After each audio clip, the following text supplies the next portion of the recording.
This is a graph of all the different sugar substitutes I used and how many calories are in it. Have you ever wondered how to eat healthier but never give up the things you like to eat? That is one reason why I wanted to look at sugar substitutes for my exhibition. My issue/opportunity is important to me because I want to be healthier. The reason for that is health problems become more serious when you age. My driving question was, how can you modify lemon loaf with not so much sugar but taste the same? How I incorporated the design cycle was by me wanting to make a healthier lemon loaf, which was the ask, image, and plan part.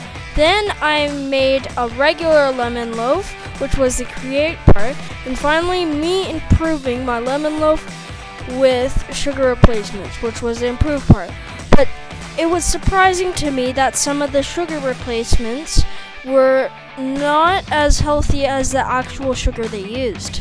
One of the challenges I faced was my organization because I was always behind on writing in the exhibition journal. What I've learned from this experience was it takes a lot of effort to make something over and over again with different sugar substitutes, because the first 2 lemon loaves made accidentally regular. And organization is a challenge, and for future people to do this project, you should try to stay organized by making sure you do all your homework. How I changed over the course of exhibition was that I became more comfortable with measuring ingredients for a recipe.